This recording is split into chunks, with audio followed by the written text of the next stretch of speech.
Hello there. Welcome to the Agostinho Zinga. So, with me, your host, Agostinho Zinga, and this is a special runaway live Agostinho Zinga show coming at you straight live and direct from my humble abode that happens to be my humble studio, humble abode, humble studio. Hope you guys are doing, hope you guys are well, wherever you are.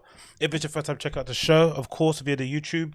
Make sure you smash that like, hit subscribe, leave me a comment down below. If you're listening via the podcast app, of course, when I upload it later, make sure you leave me a 5-star review, share the show, and all that good stuff.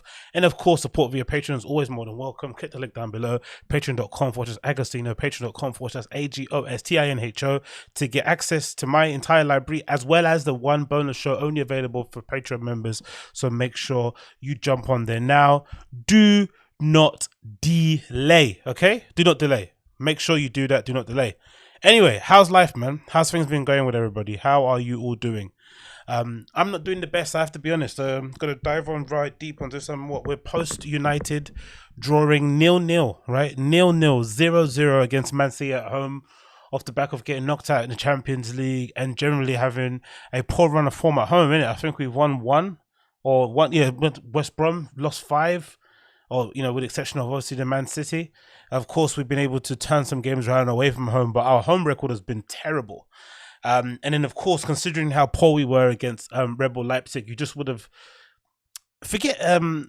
it's a derby, right? So you're assuming two teams who have probably started off the season a bit slow would want to come into this game trying to, especially in City's case, because we've obviously got knocked out of the Champions League. You would assume that City would come into this game wanting to put us to the sword, really, right? Take us apart, absolutely bully us. But that didn't really happen. If anything, they were more worried about our threats on the counter than they were worried about trying to score or trying to pull us apart like they usually do. Not much. I didn't really see many combinations from them. If anything, I only saw that kind of classic signature Man City attack where they sort of do the whole little pullback on the left hand side with KDB, or left hand side with Sterling and whoever. I saw him do that once, the little 1-2 where he sort of passes it inside, runs and then gets it back again in the box. I saw it happen only once against Aaron Wan-Bissaka, even though Aaron Wan-Bissaka probably had his, he's been in a poor run of form in general, so this was definitely the game to kind of go at him. And yeah, it was just a really cagey affair, very cagey affair, very tense. If anything, maybe Man City could say they probably might have deserved to win on the strength of the chances created, but I think we had a pretty clear chance in Rashford where he sort of missed a shot. There was a chance where Rashford didn't really get onto the end of it. There was a chance where we could have had a penalty that got ruled out for offside, but apart from that, we didn't really fashion anything, right? We didn't really test the goalkeeper. I think if I actually look at the stats here, right, 0-0, what shots on target? We had there was 2 shots on target from both teams, 2 shots on target, right? Which is maddening to considering that it's a derby. But again, it might illustrate just where we're at in terms of respective teams. I guess with Pep Guardiola, he's been questioned a lot. They haven't really been playing at a vintage Pep Guardiola Man City team level. People are questioning whether or not he's kind of exhausted his players, because he seems to have that tendency, right? When he comes into clubs, he revolutionizes them, he whips them all into shape, he gets them playing a fast attacking pressing style of football, but there's only so much you can do. There's, from what I've read, there's only so much of that you can do to play, so the same group of players, you have to keep freshening it up. That message will kind of fall on deaf ears after a certain time, and they will obviously get lackadaisical once they're winning trophies. They're kind of resting their laurels. So you've seen that happen. I feel like in the last 2 seasons, and especially with Liverpool just leaps and bounds better than anybody else in the league. It's tough to judge him accurately because Liverpool are so much better than everybody else, but it's also not up to his kind of lofty standards of what he's done prior. So it's a fair assessment to kind of put out there. But in general, yeah, man, what a bad game from us, especially. Lineup wise, I wasn't that disappointed with who we lined up with. I have to be honest. Not timeline lineup here. I think for the most part, the only change I would have made for United was maybe replacing Shaw for Telles.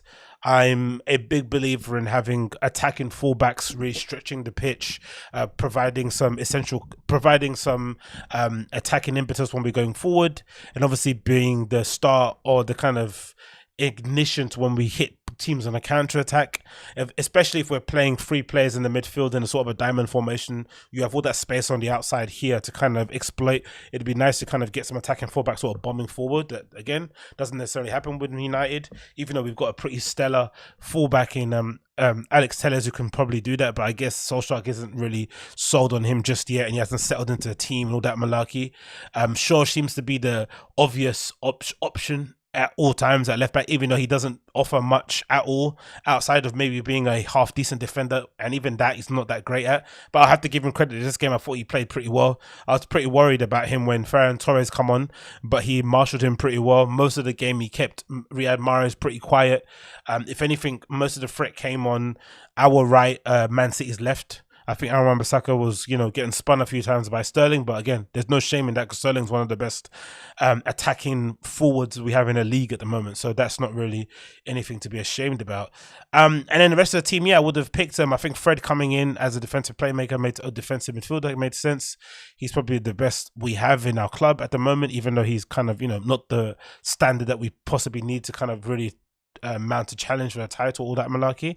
McTominay and Pogba, and then Fred in front with Greenwood and Rashford. So again, it's lineup I'm not that mad at. McTominay I don't really rate as a player, as a football player, but I like what he gives up in terms of discipline, in terms of shape, and in terms of just aggression, right? He's always up for a Manchester derby, always up for most games, and his overall professionalism, if you could call that, and up forwardness kind of, I think, helps to kind of give the team a bit of balance. And because he's not, good at all the flashy stuff, he lets all the other players express themselves. So I wasn't too mad at that.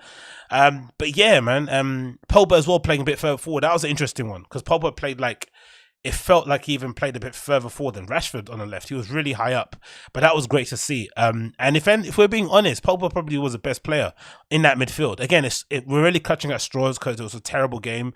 No one really played that well. But if we're being honest, Pogba probably offered more threat and was probably more dangerous and picked up some more interesting positions overall than Bruno Fernandes is. And Bruno Fernandes had one of those performances that you kind of... A lot of these fanboys don't really want to admit, but he does this quite often. If he's not scoring penalties and if he's not scoring decisive goals, usually in real time, this is how Bruno Fernandes plays. He's always attempting the Hollywood pass, always doing the flicks and tricks. And when those things don't come off, the little flicks around the corner, he can look very average. He doesn't really look after the ball well. And it's okay if you've got a team that sort of recycles the ball really well. I think about it maybe a little bit like Aston Villa, kind of, right, with Grealish, where they kind of recycle the ball and always have an outlet to kind of give it to Grealish or give it to McGinn, right? Those are sort of the outlets to sort of carry the ball further up the pitch. When Barkley's fit, of course, he does the same thing. But you have to kind of coach your side to just 100% depend on one player. And of course, at United's level, we just can't do that because of the level of opposition we come against and the level of tactics used. You can't just, play through one player. You have to sort of diversify your points of attack. So when Bruno isn't performing, it's really obvious to see he's not performing because he's trying all those things that usually work, once here or twice, especially against the lesser teams. And if they don't work against the better teams, he's kind of quiet. And he did have one of his quiet games. But then saying that, he played the ball into Rashford. If Rashford would have controlled, that would have been a goal, probably, if it was one-on-one. And then he also was responsible. Did he? No. Did he cross the ball? No, I don't think he crossed the ball into Rashford that won the penalty. He might have, I'm not too sure. But he would have probably taken the penalty. So imagine, those two chances, he would have either got an assist for a winning goal, because I think this match was only ever going to be one goal in it, or he would have taken a penalty. So that's why sometimes it can be... I wouldn't say he's stat pads because I don't think that's fair, but I do think people don't really look at Bruno Fernandes' performance level in the game from an honest point of view, standing back as an actual football player. They just look at the stats. He scored a winner. He created these chances. But when you actually watch him, he's a bit frustrating, man. He's not the best, I don't think. And I would never play him as a number 10, personally, if that was up to me and I was a coach. I would always deploy him as a number 8, right? A quasi number 8 slash number 6. I think that's where he's actually would be of more of a threat because of his tenacity in the midfield. He kind of gets after it. Obviously, he releases the ball very quickly for those positions. I think that's where he'd be at. He'd be more use, in my opinion, in that regard. And then you'd play an actual creative midfielder a bit more, maybe in front of him, which is why the Pogba thing worked.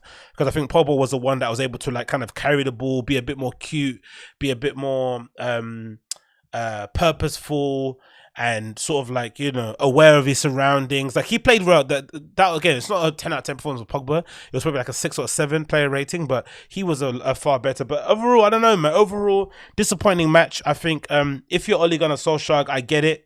I think he was extremely worried about not losing this game to a high margin. He didn't like. I think ever since we lost to Spurs 6-1, Ole Gunnar Solskjaer has never been the same again, and I think our tactics have suffered somewhat. He's really worried about getting absolutely blitzed again by a good team.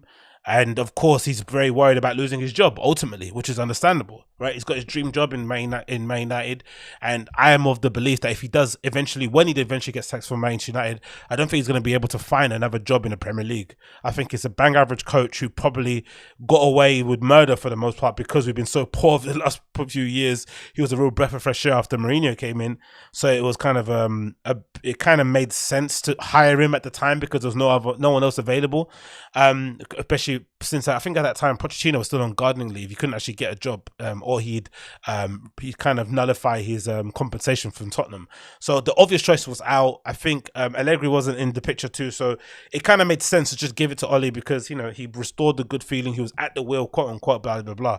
But when it comes to really the top level, and that's going to win stuff, like, you know, I don't think any honest Man United fan can sit there and say they really think that Ole is going to be the one to lift us a Premier League title or a Champions League. Especially Champions League, it's not going to happen this season, is it? So we're going to have to compete for the top 4, which is going to be difficult, and then we're going to have to try and then that's what, trying to have a title charge with this current manager in place who plays 7 defenders against Red Bull Leipzig, right? 5 at the back, 2 defensive midfielders, and still concedes a goal in the first 2 minutes. Like, I don't know, man. I don't know. But again, pretty boring match. No real detail. Nothing to really pull out of this. I can't really make any more comment. It was what it was, isn't it? Look at the stats. Like, there's nothing else to say here. Supposedly 11 shots. We had 11 shots to Man City's 9, 2 shots on target for each. Man City just shaded the possession at 54%. Passes just a bit more than us, I guess, just over 70. Over 70 for them. Pass accuracy 86, 84 for us. Fouls committed 13 for us, 6 for them. Yellow cards 1 each. And yeah, pretty nothing game. We are now way in the table. We're now 1 point ahead of them, I guess. We're 8th, they're 9th. And this is a very fair reflection of just how poor of a season has been for both teams, I think, going forward. Obviously, I think Man City would be... I think if you told a Man City fan, oh, you're going to win the Champions League and you're going to finish 5th, they'd be... Or, I don't know, 6th, whatever. They'd be more than happy. I think that's the real gap in their trophy cabinet. That's the real marker, I think, for Pep in terms of what's his legacy actually remembered as. Because I think at the time when he came into City, there were leaps and bounds in front of everybody. He got an open checkbook to do what he wanted, and, you know, he was able to kind of take a clean sweep at the league with no real competition. The moment he had a bit of competition and he had an actual world-class coach come in Klopp with resources and a belief in what he's trying to do, he kind of floundered. He hasn't really had an answer ever since. So I think if he's able to kind of pick up a Champions League medal, a Champions League trophy, sorry, at the end of the season, I think it's going to be a successful season for them lot. And for us in the Europa League, we go in it like, who gives a shit? We won it already. I don't care about the competition. It's long. We play on Thursdays, then back on again on, like, look how tired we look now, right?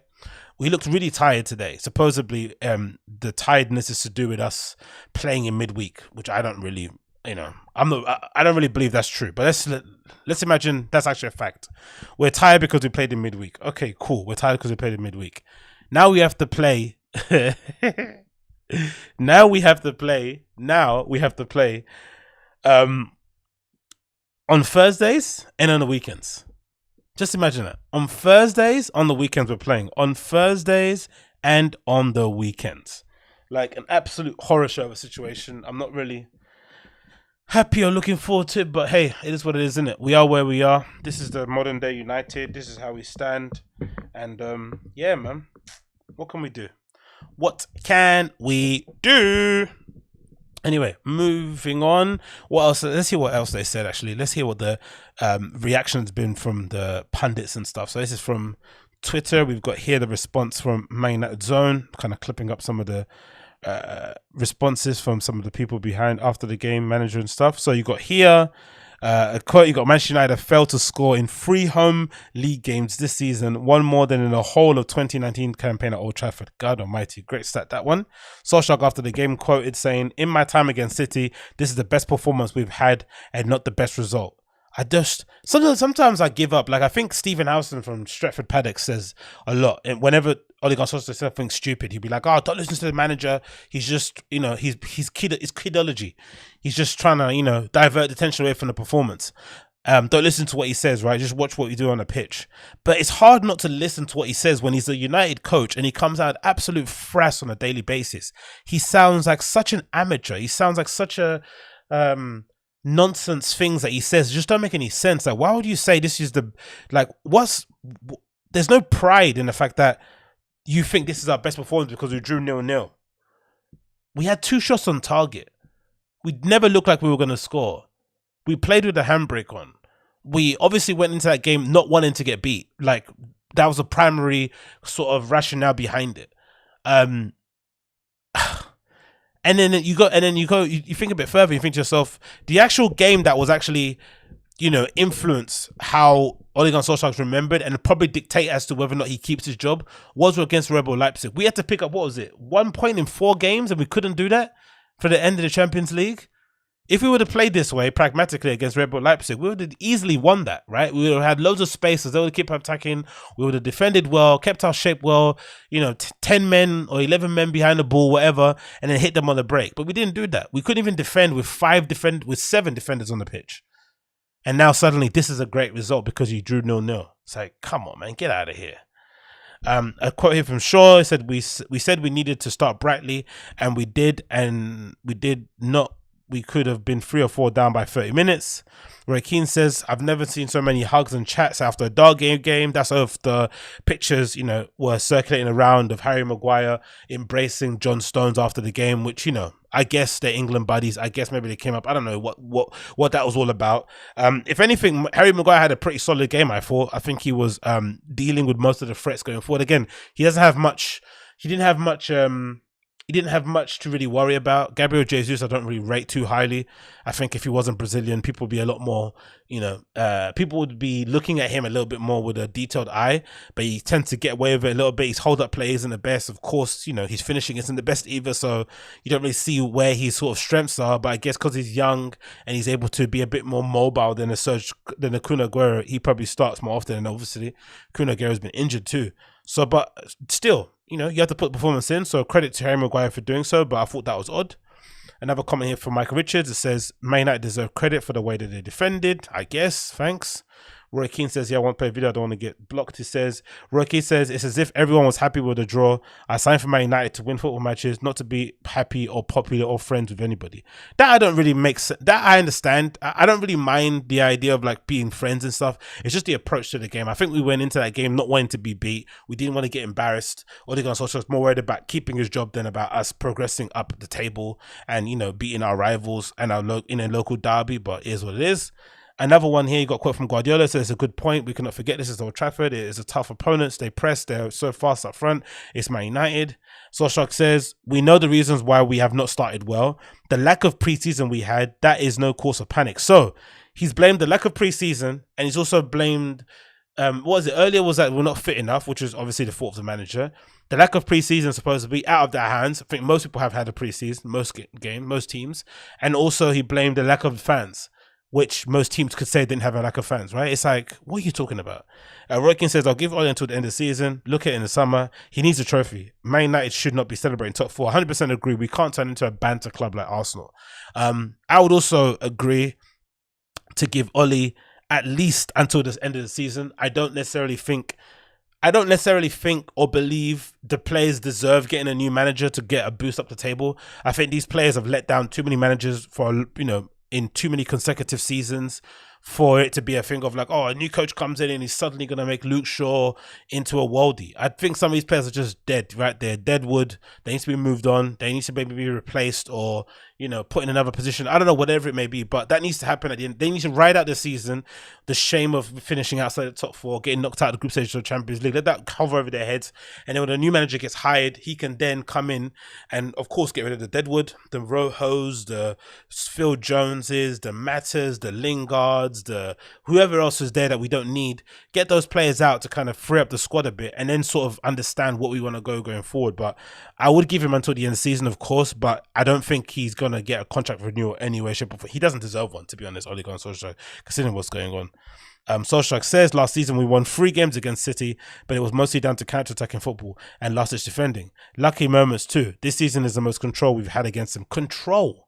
We didn't have any control. We defended well, but we didn't have any control. Let's be chill. Let's chill out on there. Solskjaer on Pogba said Paul has expressed his talent, did well, worked hard, and I'm happy with his contributions. You've got a comment here from Gary Neville. He said Ole needed another centre back. Let me take off the screen. I don't want to get banned. He said Ole needed another centre back and he needed a winger. They're playing with Pogba on the left and Greenwood on the right. Square pegs and round holes all the time. Cool. That is true. But my issue with Ole is the fact that he obviously needs players to be successful. But we're owned by the Glazers. The Glazers obviously don't care about us being a good football team. They want to ensure that we are able to make the most money for them, which means finishing in the top 4, Champions League football, good cup runs, all that malarkey. If that's the case, and what we've seen, you know, in this past summer window, they obviously didn't want to give them the money to buy all the players they needed. If you believe the reports, Ole Gunnar Solskjaer had a list of 5 players. He didn't get any of them, right? All the players he got were like the second, third choices, whatever. Cool. If Ole needs players to be successful and the Glazers don't want to give him the money to buy these players, then we have to get another coach in who can operate under a limited budget and also coach players into playing into good football, right? Good system, good football, right? Whatever, you know what I mean? Sort of like what Klopp is doing at the moment, right? Klopp came into Liverpool and with a limited budget, he's been able to coach the players that he has and also been able to buy smart with people like Minamino, Shaqiri, right? Players who, you know, are maybe not the most stellar names, but they do a good job for Liverpool when called upon. So I think that's what we basically need, which is why it probably makes sense why we should get someone like a Pochettino, because we're obviously operating under some restrictions. Another quote here from Gary Neville. Roy to Gary Neville says, you were the only right back at the club. We were stuck with you. There's a little joke there. Roy Keane on Pogba said he doesn't want to run. I don't care about France. That's just a stick he has with it. Pogba wants to leave, let him go. Pogba has left before Man United survived. And Roy Keane said another one, I've never wanted to leave Man United. I've never wanted to pay rise. Mick Richards said, you're the biggest contract in United. Roy Keane says, because I performed every week. So fair enough. The pundits seem to be a bit split on who's to blame. It's interesting that Ole gets complete kid gloves with the media, innit? Especially with all our ex-pundits. No one ever wants to come out and call a spade and say, hey, you are not playing well, right? You are not performing at the level needed. Everyone just sort of like kind of goes around in circles, says this, says that. It's like, get out of here, man. Get out of here. But hey, what can you do? Anyway, moving on. What else do we have here to start? Okay, so was it some people don't say anything? Yeah. I think this might be a public freakout. I love a good public freakout. Don't you guys like public freakouts? I love public freakouts. They're one of my most favorite things. So these are usually instances where, you know, someone public freaks out, does something really stupid. And I think the first, if I'm not mistaken, is a video of an Amazon delivery driver somewhere in America deciding that he doesn't want to find parking or he can't be bothered. So he just stops the car in the middle of a 1-lane street, gets out and starts delivering packages as there's a queue of cars behind him, beeping and hollering and going absolutely mad. So let's play a little bit of that now. It's a mad video. Get that on the screen and play that. I said, move the truck or I'll move it for you. No, you're not moving nothing. I'm ready to drop these packages off. I just parked the truck not too long ago. There are fucking 10 cars in the way. Move. Park the truck here. It's not parked. He's literally got in the middle of the street. The motherfucking truck. Yeah, all right. Picture that. Yeah, all right. Like that, bro. Show some respect. Yeah, all right. I love that. I am talking to you like that right now. You hear me? They all hear me. You inconsiderate piece of shit. Move the fucking truck. Yeah. You can all right, I'm gonna move it for you then. If you get in my fucking truck, bro, I'm gonna spaz on you, bro. You gonna spaz on me? You gonna spaz on me? Why don't you spaz on the steering I'm wheel? trying to drop my face, bro. Dude, move the van. Come on, you got like 20 people. Bro, out all y'all in my fucking ear, bro. Go get in your fucking truck, bro. Do you see the fucking mess you're causing? It's interesting the level of tension. Like, it's interesting the level of tension is a bit reined in. I'm not sure if because they're so young black kid and they're all scared to like number one get branded a racist if they can't argue with him, or they're afraid he might pull out a gun or something. But can you tell there's a little bit of restraint? They're not really going for him super as they probably should do, right? He's being really inconsiderate, right? You can't just be parking your Amazon delivery truck in the middle of the street. That's just not on, right? You have to kind of find parking so people could go. It's a one-lane street. Like, what the hell are you doing?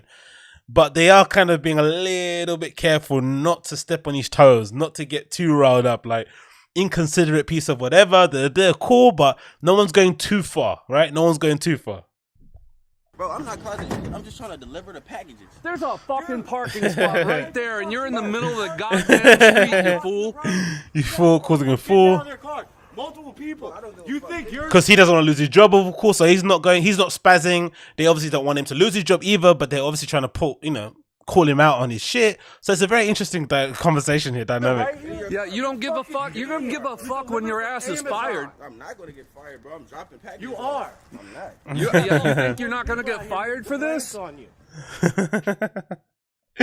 I love it. I love it. I absolutely love it, man. It's one of my favorite things, seeing people argue in public, especially over such nonsense things. Number one, I wouldn't go and approach somebody. I don't know.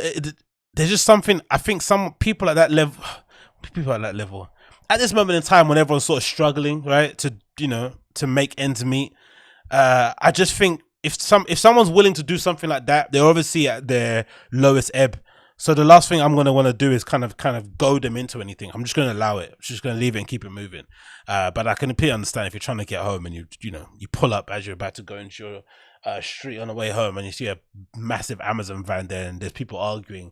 And if anything, they're probably prolonging the amount of time he's delivering stuff anyway by getting an argument with him. Just let him do what he's doing and then sort of like pick up on the other side. But hey, I get it. I get it. Another one, we've got an argument here, a Karen in the park. I don't know why Karens in parks like arguing about mask. It's more of an American thing, isn't it? Of course, because obviously most of the videos are American. They seem to have a real issue with, I get the whole issue with mask wearing if you're an American, with the whole freedom and the First Amendment and all this sort of shit, right? I get that. I completely understand that. Civil liberties, they have a completely different way of sort of taking in that sort of information. But for everyone else for everyone else that's not so patriotic and so First Amendment sort of thing, what else is the issue? Especially when people get angry at others who wear them, that's the odd thing. I think this might be one of the instances. So just check this out. There's two ladies arguing in a park about not wearing a face mask, and again, please excuse the screeching. When women argue, the decibels go super high, so it might be a bit annoying, but bear with me because I think it's LOL inducing. So don't insult me like that. It's on the CDC website. It's on the CDC website. You turned around and... That is a lot of rage. Look at that. There's some veins protruding on the side. She's gone all red. Even though she's not a Caucasian woman, you can tell there's a lot of blood, surging up into her face. She is livid. This is passionate topic for her. Said educate yourself. That's an insult.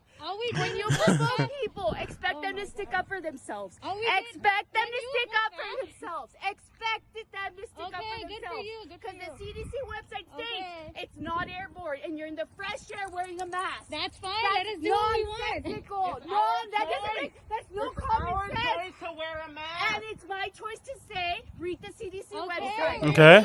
No, because I'm gonna stick up for myself when I'm insulted. We already let you say what you So again, it's pointless conversation, right? Argument. They're wearing a mask and they're wearing a mask. She's not, and she's offended that they are. Or most likely, what happened is that because you hear that people there's so many mask Karens out there. So most likely, what probably happened was they were in the park running, doing their thing. She came by without a mask, and someone made a comment. Either they rolled their eyes, they kissed their teeth, they sighed audibly, and then they got into an exchange. I'm pretty sure.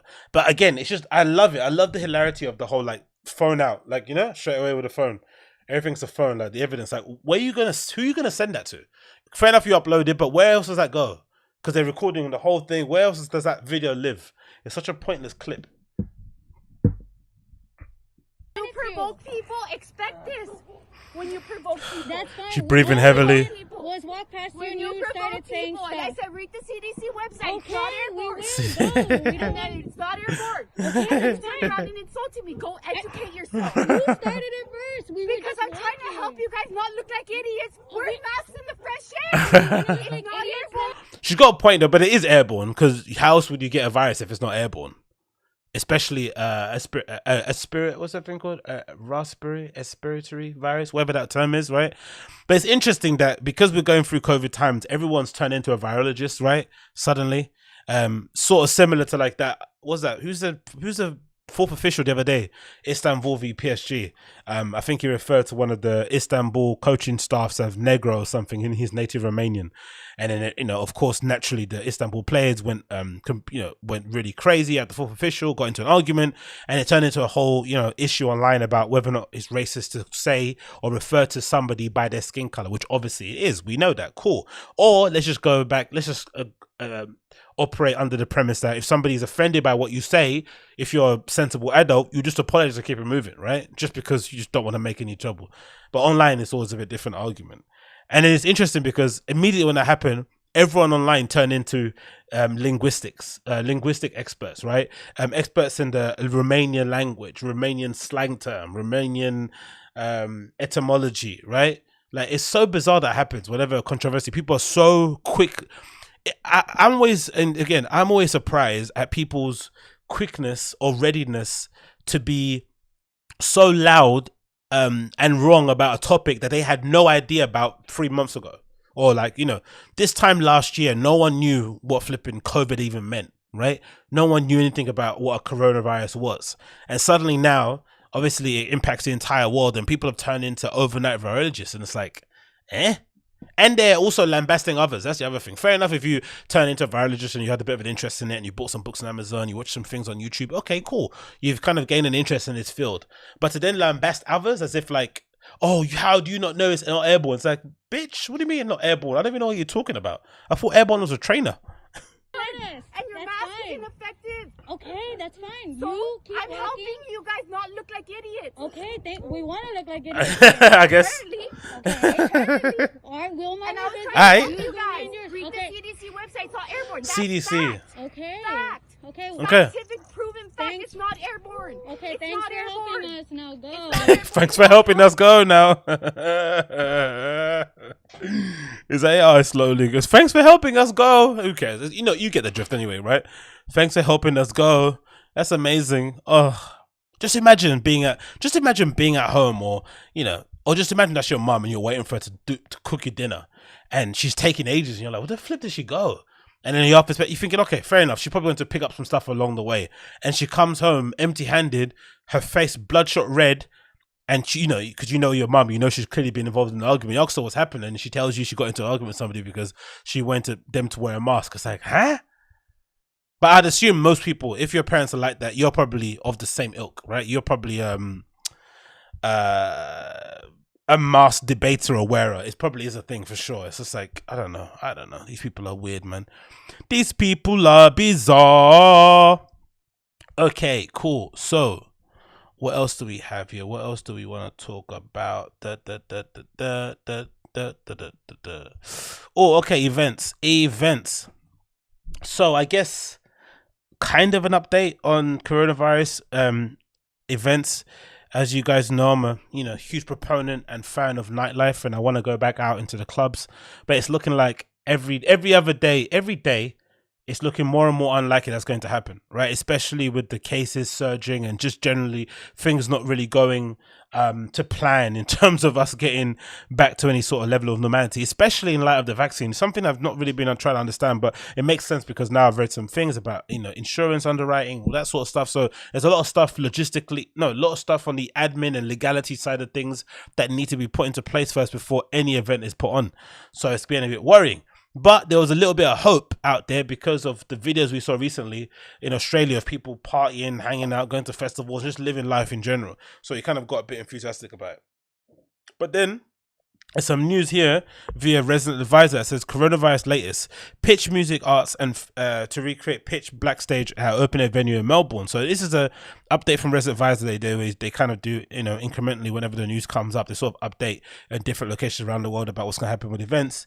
And it says here from December 9th that Australian Festival Pitch Music and Arts will not take place in 2021, which is concerning considering Australia's, you know, has dealt with COVID pretty well, and I think they've not had a new case of COVID since April or something silly, right? Don't quote me, but I think I read that.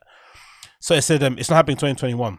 Instead, the team will recreate the event's beloved pitch black stage and open air venue in Melbourne, taking place on March 6th. The party will include sets from CC Disco, DJ Boring and DJ Seinfeld. Decibel Open Air plans to return to the Visamo Florence next September. Amelia Lenz, Ben Clock, Richie Horton and more already confirmed. So one festival so far only has confirmed. Also, a second thing, we've got that new order of Homecoming at Manchester Heaton Park on September the 10th. So UK makes sense because obviously we've got the vaccine that we're sort of rolling out little by little. But so far in the world, around the world, no one else has sort of confirmed a date for an event just yet. So I'll be interested to see what happens going forward. But it's not looking encouraging, man. It really isn't. This coupled with the news about Glastonbury probably not happening next year, it makes me worried. So it's looking like most likely, because the plan was which probably won't happen, but the plan was ideally would be, my first clubbing experience would be go back at the Berghain, right?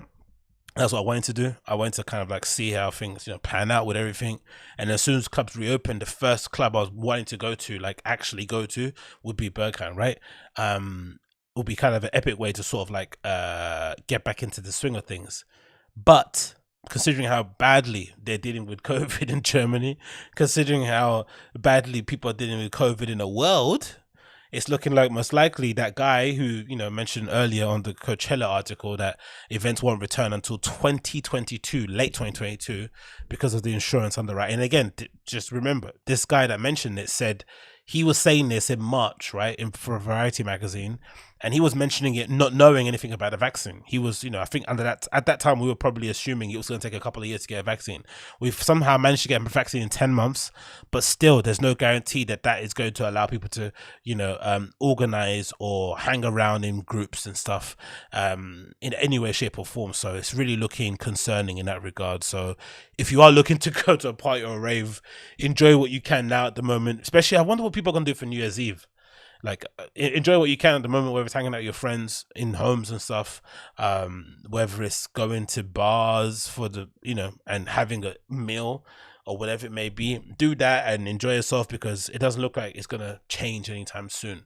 But then I was thinking about New Year's Eve too, because Halloween this year was a bit of a madness, isn't it? People did take the piss and go out. So take the piss. Well, people did go against the government guidelines and, you know, socialize and went to parties and stuff, right?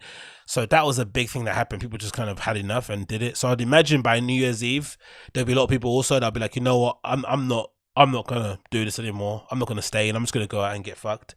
So that might be a bit of an issue on the other side, especially if we're mixing, you know, households between the next 5 days. It's like, over the 5 days of the Christmas, because that's what they're gonna do here in the UK. They're gonna relax the laws and stuff. I think most places in Europe are doing that. They're allowing a couple of homes to sort of mix and congregate so you can celebrate Christmas with family and extended groups of friends. Again, that coupled with New Year's Eve. And there is a normal, I think most places, but especially in the UK, New Year's Eve is a big holiday, man. It's always a big party day. People tend to really go for it. And it's always the worst day to go out too, because usually the people that don't actually go out week to week tend to kind of let their hair down on New Year's Eve. So you've got people that go out and get caned all the time, alcoholics in general, and novices who don't usually go out thinking, yeah, I'm just going to go out for this day because I want to have a good time. So it's always heaving with absolute randoms, and it's never, I don't know, I can't think of a time that I've had an actual sick New Year's Eve. It's always been a bit like normal. But again, I'm spoiled, innit? Because I go out a lot. So if you go out often, and then you suddenly go to an event on New Year's Eve. It doesn't really change. It's just an event on another day, innit? So especially living with these circumstances at the moment, it's not exactly the best time to go and celebrate and live it up and count down the new year. You just want to get it over and done with and hope things go back to normal. Really, you're not really bothered about all the countdown nonsense and stuff. I would imagine anyway. I would imagine. Okay, next on this, what else do we have here? What else do we have here? Karen abusing.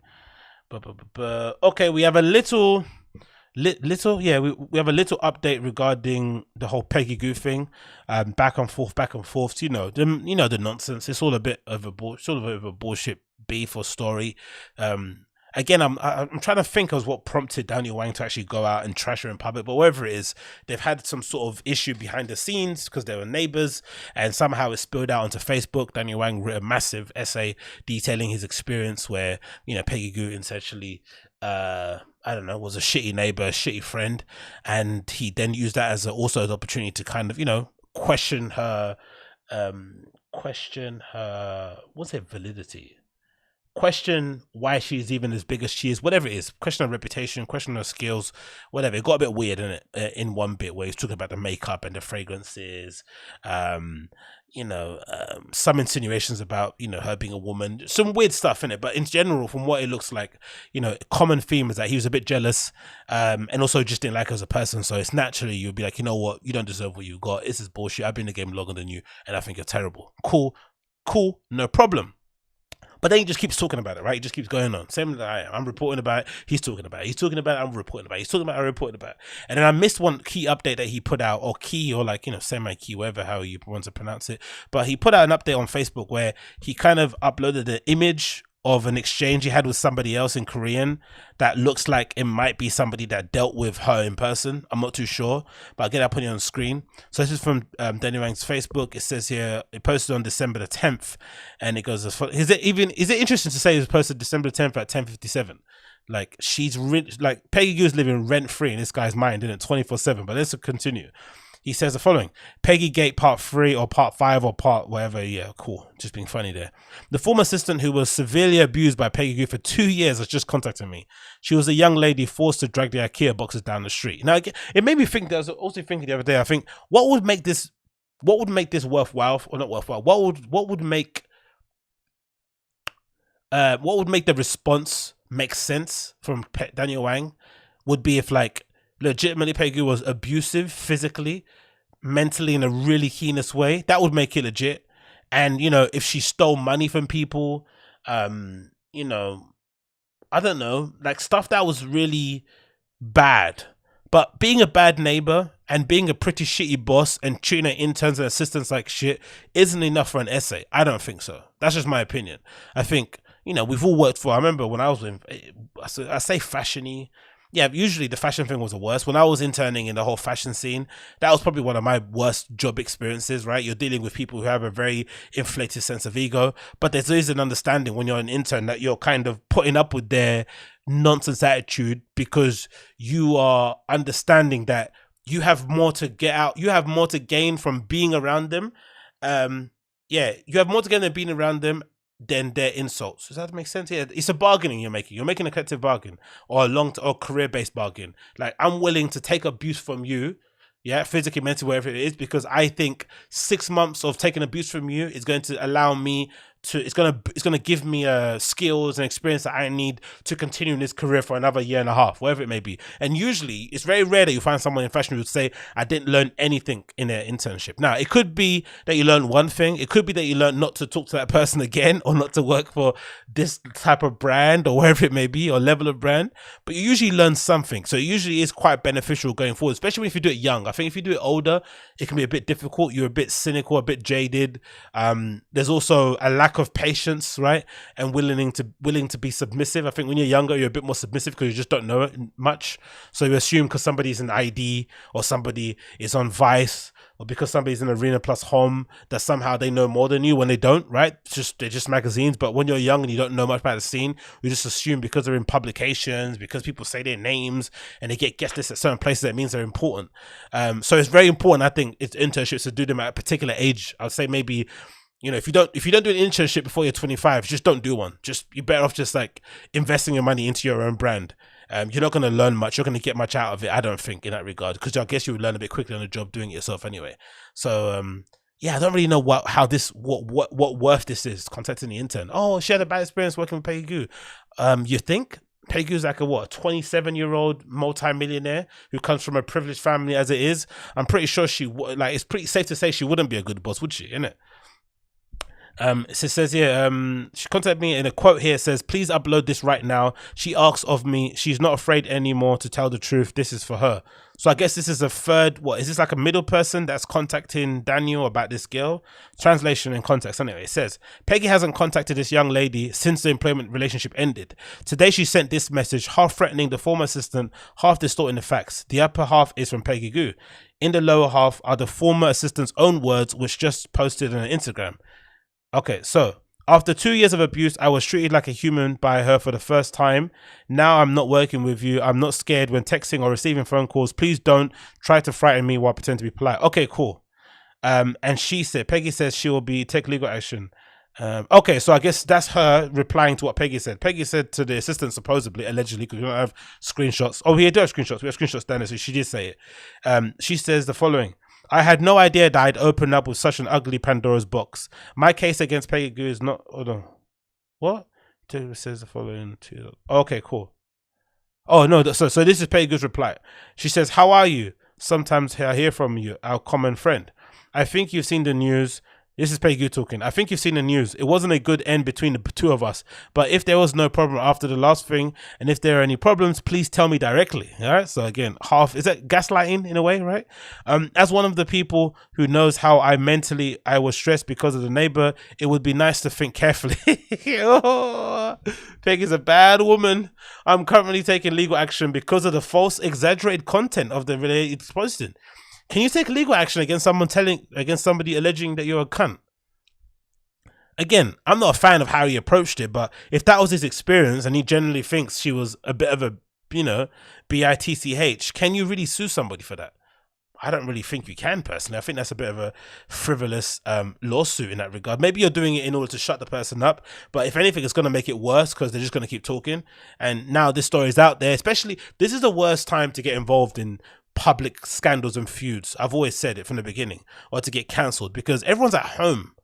Like, this is a story that I probably wouldn't care about if we were living our everyday normal lives, right? I'd just see it, I'd laugh, and I'd continue going on doing what I'm doing. But because I've spoken about it, I've seen people, view the videos and interact with it pretty well. I'm just continuing covering it because I've got nothing else better to do. What else am I going to do? Watch another movie? Read another book? Done that already. So it's probably the worst thing for her to go and attempt to threaten Danny or anybody else with legal action, because it's just going to bring more light to the situation. It's that Barbra Streisand syndrome, isn't it? Right? The more you try and hide something, the more you sort of bring attention to it. You just sort of let it be. That's why I said in the beginning, she should have never replied. She should have just left it as what. I know it's tempting. It's hard not to reply because that Facebook post, I think at the time of when I last recorded, it was like 1.9 comments. 1.9 thousand comments on Facebook alone. So I can imagine for her, she was like, nah, I had to say something. So she did. And then it wasn't really the best in it as well. Her video was a bit cringe, but hey. She said, I'm going to take legal action anyway, sending a text message after a while. It's a shame. I hope you're doing well. So yeah. So it does sound that she's a bit of a bully, to be honest, isn't it? She doesn't sound like the best. She doesn't sound like the bestest person in the world, right? But again, are we surprised? Like this is a common trait with people who are sort of exalted at this level, especially a professional like a DJ, where you're sort of like behind the decks with your arms out in the Jesus pose, being lauded by certain people, being told that your shit don't stink, enablers all around you, and being that age too. And also, again, it's not important, but it definitely must be an aspect of it that she comes from a very privileged background too. So I'm assuming she doesn't really, she probably doesn't have that many or meaningful. No, I would say meaningful. yeah, so let's say meaningful. She doesn't really have that many meaningful life experiences, I'd assume, growing up in a in a life where there's no real what's that term? There's no real there's no real cost or dangers in her life. Not say danger, yeah. Like there's no real danger of her failing, right? She didn't make it as a DJ. She'd be perfectly fine, right? There's no. It's not like a make or break thing. Again, like if you believe that story about her working in a record shop and just doing it so she could flick up pictures on social and then stealing records, is lols, isn't it? It's like just doesn't give a shit. Like there's no responsibility, no regard for others. Oh. Just imagine living next to someone like that, and you have to play nice because you're a part of the scene and you don't want to rub people up the wrong way. And also, as I mentioned before, there was this post I think I saw, because I think this explains why a lot of people aren't really speaking about it. Yeah. Who said this in the comments? Yes, Jacob. Yeah, he is. He's just going for it. He doesn't really care. I think he's adding up. He's just talking openly because he's just angry. But there was this, right? What was it called? I was thinking, why isn't anyone else talking up or saying anything? Because I think the other thing is, you have to be concerned if you're Peggy. You'd be a bit angry because you'd be a bit frustrated what's going on. Not so much because of what Daniel Wang said, but more so because of the other stories, right? You look through the original Facebook thread and there's bare people talking about how much of a bitch she is, right? So that's the concerning part of it. Like she's that sort of like happy-go-lucky, carefree image that she portrayed or she put out there, or her label, whoever put it out there, it's sort of gone by the wayside. No one is going to ever believe that anymore, and that's kind of hard to recover.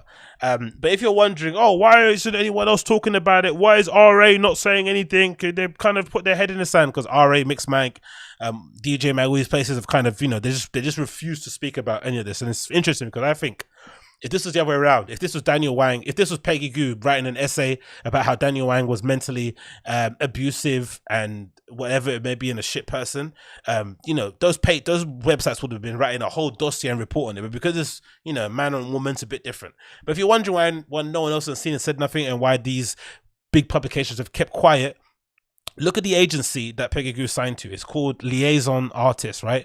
And look at the roster of people that are on here, right? Just on the A's alone. You've got Esma Anya Schneider, you've got Anna, you've got Anto, you've got Axel Bowman, right? All industry, staples. Crystal Clear, K, Kink, Colonel Kovac, Ben UFO, Bicep, The Blessed Madonna, Booker Shea, Bradley Zero. Like everyone that's involved in the scene that you don't want to annoy has links, have connections. You've got Butch, Court Super, Cats and Dogs. So if you ever wonder, DJ Hi D, Honey D, John, if you're ever wondering why people are quiet and just allowing because for the most part it's just fans and people who are just, I guess it's fans that people who are working in and around the industry who are saying the stories, right? There's people who worked at festivals who said she's a bitch, people that worked in clubs, people that have been around the scene, but people actually, apart from Vakula, who, is not the best, witness that you'd want on your side, there's no one else in the scene that's actually talking about it, or even, no, there's no one in the scene that's sort of like co-signing Daniel Wang's story. It's all letting it ride, which is the worst thing, I think, because it means that there's some validity to it, because the people who have nothing to lose, or just like, customers are coming up and saying, yeah, I saw her kicking her assistant down the street because she wouldn't pick up her Gucci slippers. It's like, yikes. But yeah, that's what happens, isn't it? That's what happens when you come. So that's what happens when you become successful. And also, this is another reason why I think the scene can't like put their nose up at her and be like, oh, she's not a real DJ, she's not doing the right way, because you guys enabled this person. She's signed to, it looks like, one of the most popular and well-known agencies out there. No one's calling her card there. I'm pretty sure, like, I think she might be the only Rodriguez Jr. too, Ryan Elliott. She might be the youngest. No, I won't say she might be the person on that roster that has probably the least experience playing DJing, like from practicing at home to playing in bars to like playing out. Because legitimately, I think personally, she probably started DJing in like 2016, earliest, right, professionally, or to like a consistent basis. And then I guess from 2017 onwards, that tune comes out, or 2016, 2018, Starry Night. So it means she might be the only person on that list that's like got under 10 years experience DJing. So the scene has to take some responsibility for the monster they created. It is what it is, isn't it? It's part of the game. Everyone was okay being her friend standing next to her at festivals and dancing and, you know, posing and shit and saying how much of a friend she was. But now there's no festivals around and you're seeing her getting flown around at these play graves and picking up checks still. It's making you jealous, isn't it? Huh? It's making you jealous, but it is what it is. The game is the game, brother. You can't be jealous now. The game is the game. Anyways, we move on because that story is boring. What else do we have here? We have news of Howard Stern re-signing for SiriusXM, new multi-year deal. And it got me thinking about the benefit and the beauty of maybe sometimes keeping a good job and working with people that you trust. Again, I don't listen to Howard Stern. I have no real experience of his or knowledge of his show apart from the odd interview here and there, but he's a, you know, mainstay in radio in the US, a real cultural icon, somebody who a lot of people kind of credit for the kind of show format that he has, right? He kind of a bit podcasty, a bit radio-ishy, even though he doesn't really believe in podcasts, and he's quite famous. He said podcasts are not really a thing, which has been obviously proven wrong over time. But in general, he hasn't really ever made an effort to evolve or to move his show onto a different platform or to embrace new technology. He's just, you know, stood next to SiriusXM, signed on with them and allowed them to do what they want to do, you know, whether it's syndicate the show, put clips out, whatever it may be. But he's just done what he's done. He's just continued doing exactly what he's done, not made any change, and just kept signing new deal after new deal after new deal and collecting the bag after the bag after the bag. So this is from the Hollywood Reporter. It says the following: satellite radio firm has been the home of the king of all media for 15 years. Howard Stern, the king of media, will continue to make the satellite radio giant Sirius XM its home, extending his long-running deal with the company for his flagship show by 5 years. The deal, unveiled Tuesday, also covers Stern's archive for 7 additional years. Financial terms weren't disclosed. Stern 66 is currently working under a 5-year deal. He's already got one already. He's currently working, they topped it up with Sirius, estimated to be worth more than 100 million. That expires at the end of the year. This recent chatter had focused on the new deal being up to 120 million per year. So you got 100 M's, right, for the current deal he has, which is 5-year deal, 500 million. Then he's getting another 5-year deal with 120 M's. Like, maddening. The news was first announced by Stern live during his show on Tuesday morning. He said, 15 years ago, I joined SiriusXM, a fledgling group of broadcasters. I had been in a toxic relationship with the traditional radio, Stern said, and no matter how well I was treated in the medium, no matter how successful I made them, they abused me. Going to SiriusXM liberated me. I felt like Tina Turner freeing myself from Ike. He added, and despite the naysayers and the ridicule, we have persevered and we are thriving. I've been proven right about satellite radio over and over again. With this contract renewal, I can't wait to see what else I'll be right about. Funny guy. Certainly, I have a lot more to say about the Mitakuli crackers and the stepmom porn. Plus, now that I can work from home, I simply don't have an excuse to quit. Awesome, man. And the star said, I would like to thank my incredible crew that work with me every morning, and of course the talented Robin Givers. Robin, we make a great team, like Sonny and Cher, Captain and Tino, Charles and Manson, and Squeaky from.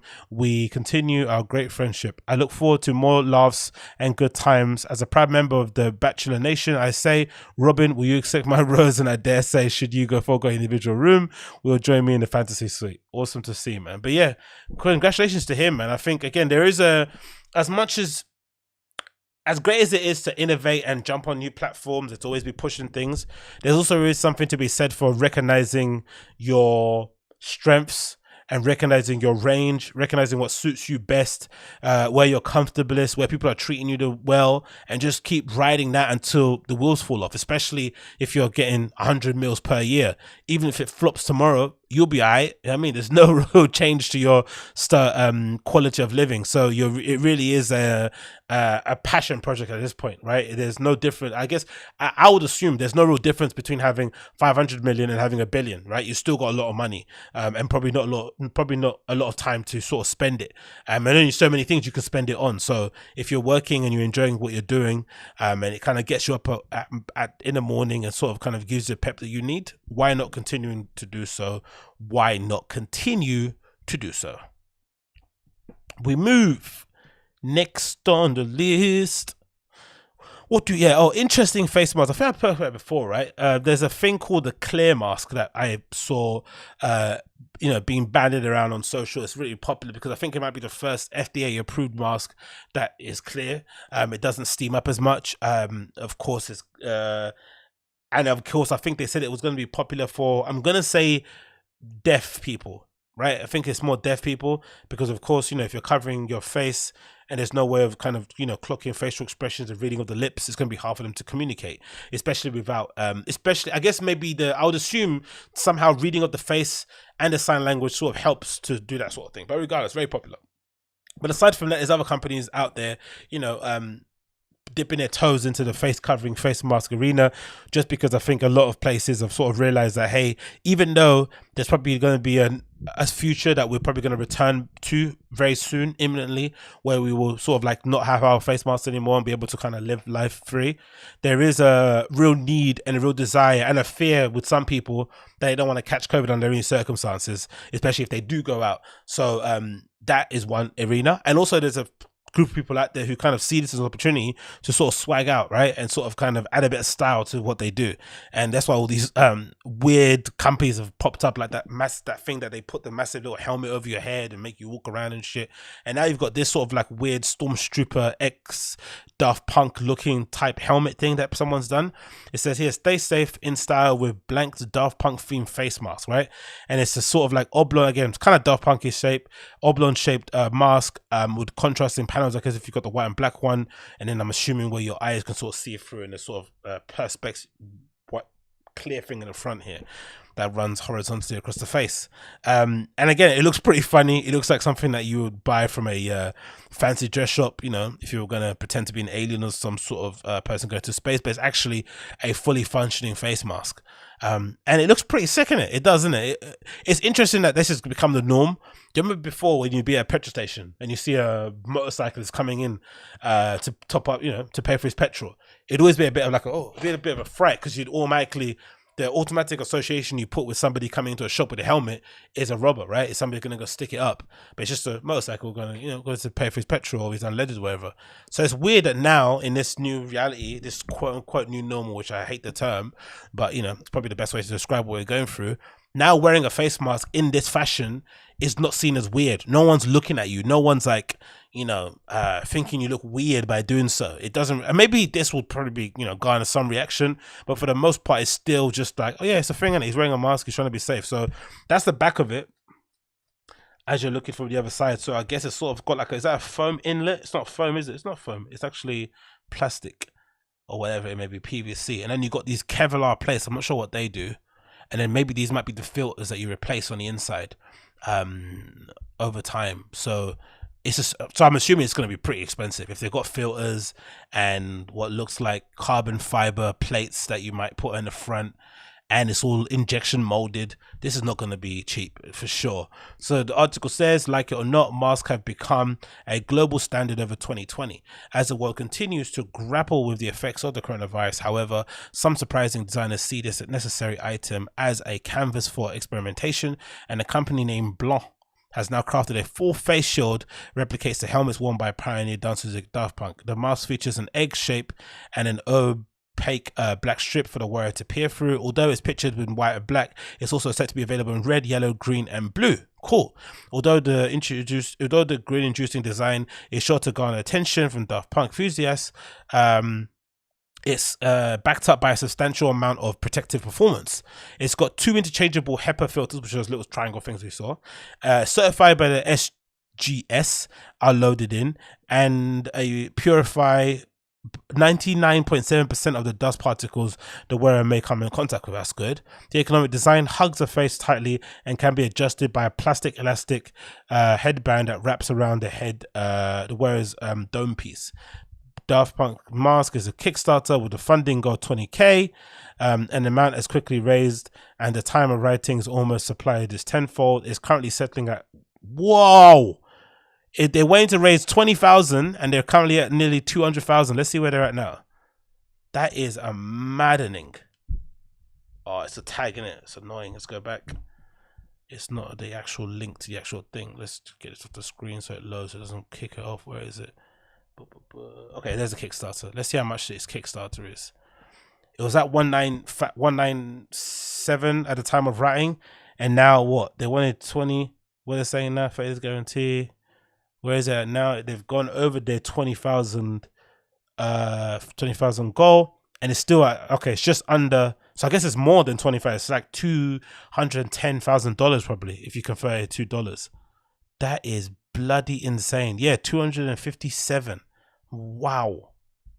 That is so cool, man. Let's play the video, see what it looks like on the video.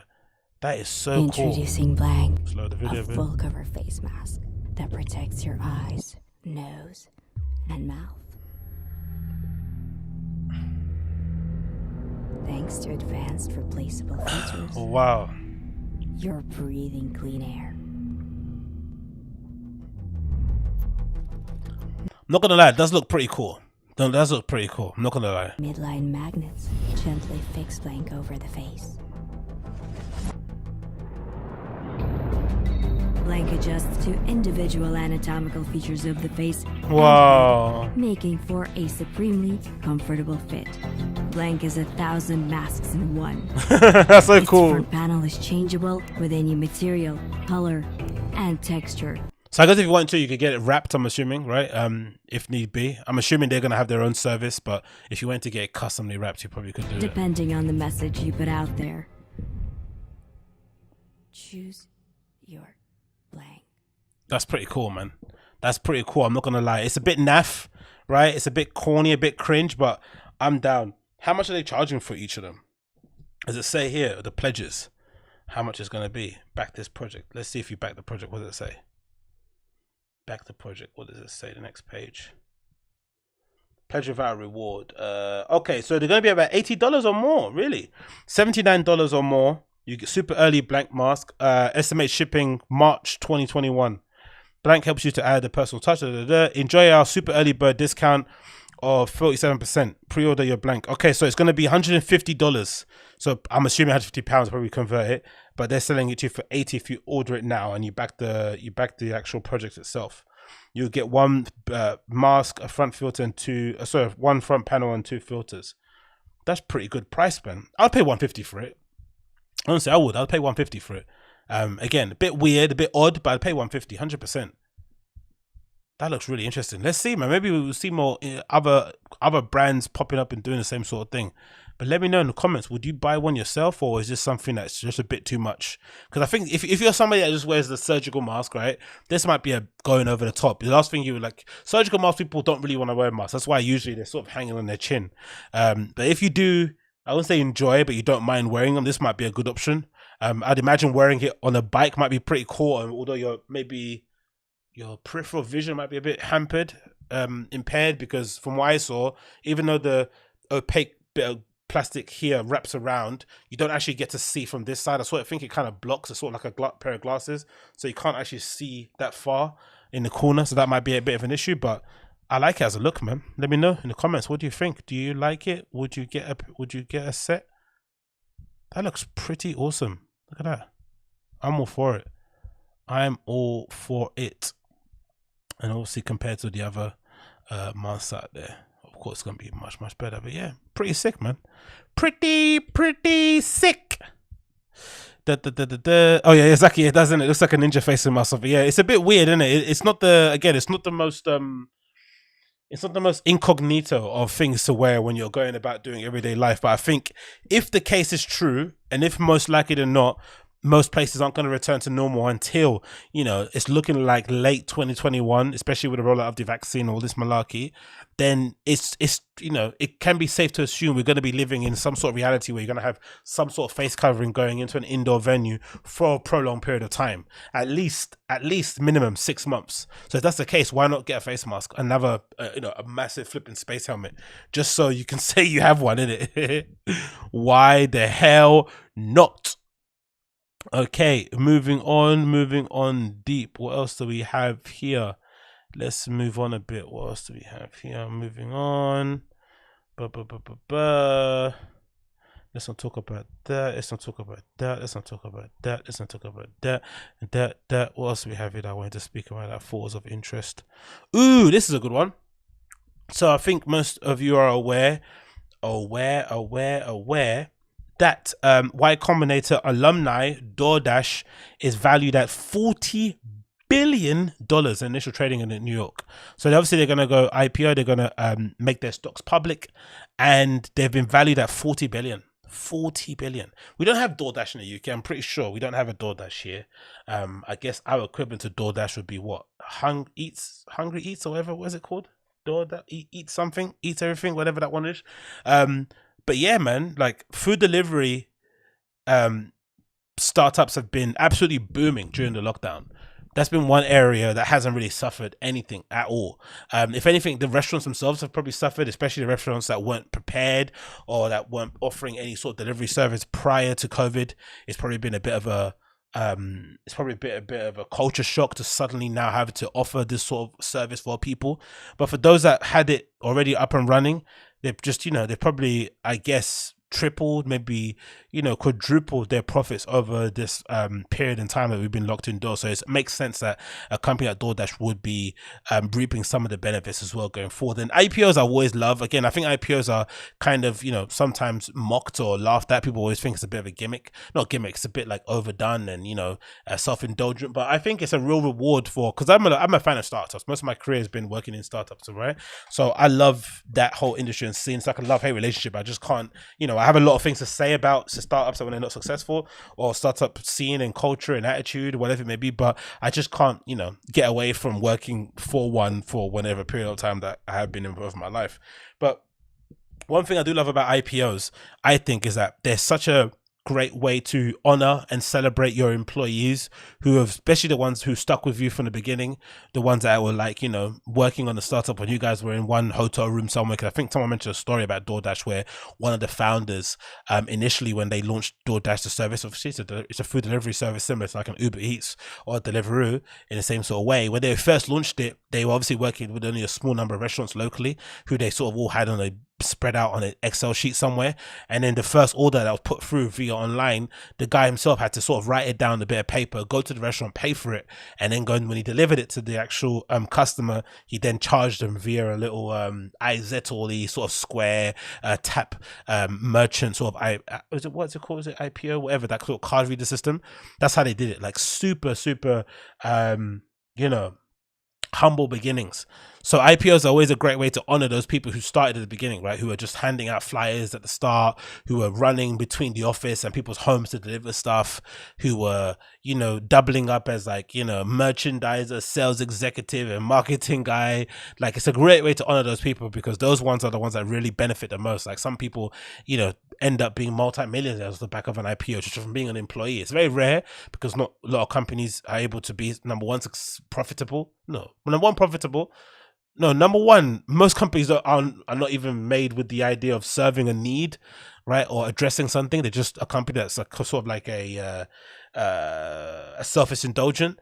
But if you are able to fill some sort of need in the market and you're able to make some sort of bit of money, then it's great to, be able to have the option to IPO because you're able to honor the staff that you have in kind of able to sort of like change their lives for the best forever in a really meaningful way, right? By, allowing them to sort of, put the food on the table for numerous other people, I think, going forward. But anyway, article from The Guardian. Food delivery firm DoorDash valued at $39 billion initial trading in New York. It says a food delivery company DoorDash started trading on the New York Stock Exchange on Wednesday at a price that will value the largely profitable business at over $40 billion. The value of the company has soared during the coronavirus pandemic as people have turned to food delivery. DoorDash is privately valued at more than $15 billion early this year, up to $1.4 billion in 2018, and it is the latest tech company to take advantage of stock market appetite for growth companies. Tomorrow, Airbnb will join the ranks as well. Airbnb is another one that went really well, IPO at $42 billion. Absolutely insane. While the pandemic has triggered a boom in DoorDash's business. The company still has a record of huge losses. In 2019, DoorDash had set net losses of 533 million over a 9-month period. This year, DoorDash reported a profit of 23 million on 675 million. More than 1 million people now deliver food for the San Francisco-based company, and workers who are counted as independent contractors have complained about paying conditions and safety. In its filing to the public, the leading food delivery service said, oh, okay, DoorDash is the leading one in the States. I didn't know that. It said the COVID-19 pandemic had accelerated its business, but warned that there were more losses ahead. It said, we expect our losses will increase over time and our losses to continue as we expect to invest significant additional funds towards growing our business and operating in a public company. So yeah, good to see, man. Good to see, and congrats to them. Again, it's very rare that this happens. It's not like a normal thing, but when they do happen, it's always good to celebrate the companies that get it right, in the hopes that other companies that don't get it right can sort of figure it out, innit? Oh, that's the hope anyway. That is the bloody hope. What else do we have here? Moving on. Oh yeah, this is a bit of a distressing one, but I thought we'd obviously talk about it just so we could put a little pin in the story. In light of everything that's going on with Peggy Gou and Daniel Wang, there has been a conversation in the dance music scene about misogyny and just maybe toxic male behavior and the kind of dance music fandom in some sectors. It does seem like people do have a bit of an axe to grind with the amount of vitriol and abuse and venom Peggy Gou seems to be getting for being a bit of a cunt, right? Which is not illegal.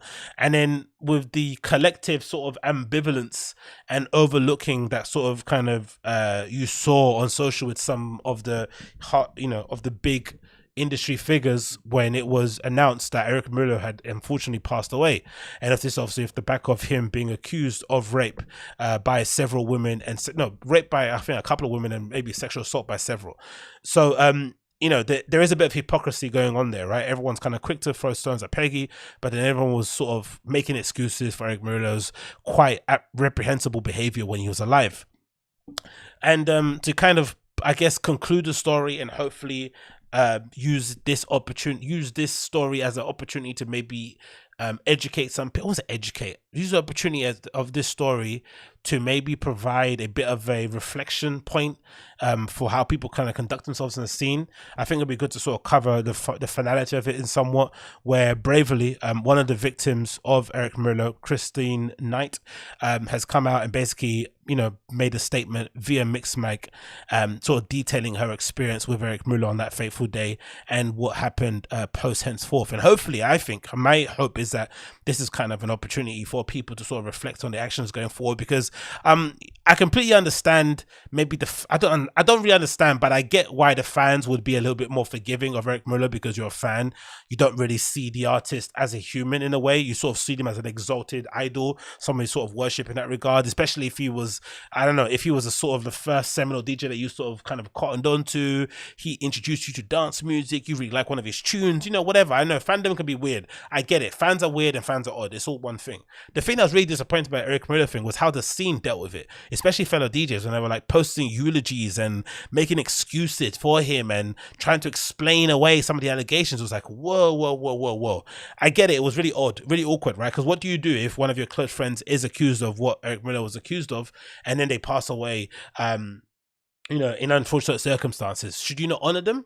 I think you should, but maybe not publicly. I don't think you should, maybe, especially if they're a public figure in that regard, especially, it's not like they went and robbed this bank before they passed away. This is essentially them leaving, maybe long-lasting emotional and physical scars on women all across the world, and using the music or the opportunity they have to be a professional DJ to exploit and, really abuse women in a very, very vulnerable position, especially at night. So it's not really a thing that you can kind of explain away. If anything, it's something that you would quite possibly wouldn't want to be associated with in any way, shape or form. So you wouldn't just say anything, right? In the ideal world, you just really keep it moving. And if that person was your friend, you'd kind of honor them privately. But in my opinion, like I said in the other video, I think a lot of the reason why a lot of the DJs came out and made excuses for Erik Morillo was because he was such a big personality, such a big name in the scene. They wanted it to be known to their fan base and to the community overall that they were friends with this guy. So they wanted to post their eulogy online so everyone knew. So it's a kind of like friendship signaling, it's equivalent of virtue signaling, that, hey, I was his friend. I knew him before all the madness, and I'm gonna make sure I honor my friend. They weren't really friends. The people that you hug behind a DJ booth when you're about to do your set, right? Or you're gonna pick up with, but it's not a friend. But still, it's inexcusable. No one should be posting messages about trying to explain away somebody's predatory rape behavior. That's just maddening, isn't it?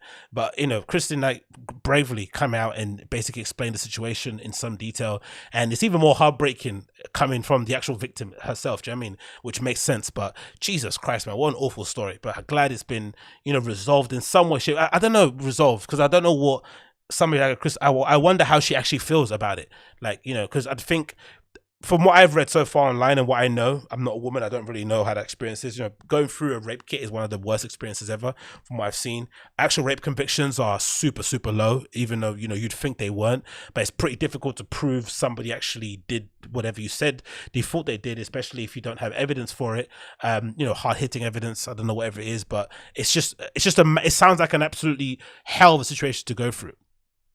And then you go through it, and of course, to see the scene that you're part of turn their back on you, kind of thing, or accuse you of being a slag or whatever it may be. It must be horrible to deal with. So I wonder what she feels. What does she feel? Does she feel like this is a resolution, or did she actually want him to face justice and actually face his crimes? And that'll be a good way to conclude it, because of course, untimely passing away isn't necessarily